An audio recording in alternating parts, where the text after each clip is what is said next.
હળવદની સરા ચોકડી પાસેથી ગૌરક્ષકોએ કતલખાને લઈ જવાતા 35 અબોલ જીવ ભરેલું આઈસર પકડ્યું અને ગુનો દાખલ કર્યો। હળવદની સરા ચોકડી પાસેથી પસાર થઈ રહેલા આઈસરને ગૌરક્ષકો દ્વારા પોલીસની હાજરીમાં રોકીને ચેક કરવામાં આવ્યું હતું, ત્યારે તેમાંથી 35 જેટલા અબોલ જીવો મળી આવ્યા હતા। તેને ઘાસચારો કે પાણીની કોઈપણ વ્યવસ્થા રાખ્યા વગર, કોઈપણ પ્રકારની પાસ પરમિટ કે પ્રમાણપત્ર મેળવ્યા વગર ક્રૂરતાપૂર્વક બાંધીને કતલખાને લઈ જવામાં આવી રહ્યા હોય તેવું સામે આવ્યું હતું, જેથી હાલમાં આ બનાવ સંદર્ભે હળવદ તાલુકા પોલીસ સ્ટેશન ખાતે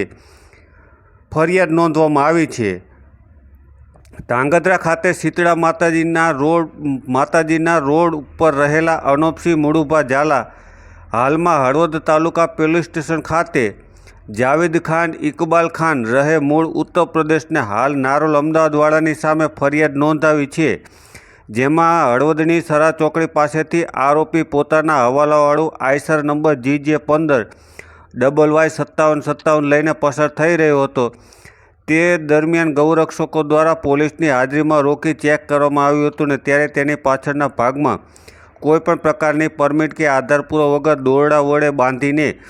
ઘાસચારાની કોઈપણ પ્રકારની વ્યવસ્થા વગર ક્રૂરતાપૂર્વક 35 અબોલ જીવને બાંધીને કતલખાને લઈ જવામાં આવી રહ્યા હોવાનું સામે આવ્યું હતું, જેથી 70,000 રૂપિયાની કિંમતના અબોલ જીવ તથા 2 લાખ રૂપિયાની કિંમતનું વાહન આમ મળીને કુલ 2,70,000 રૂપિયાની કિંમતના મુદ્દામાલ કબજે કરવામાં આવ્યો હતો અને હળવદ પોલીસ દ્વારા આરોપીને પકડીને રાબેતા મુજબની કાર્યવાહી હાથ ધરવામાં આવી હતી।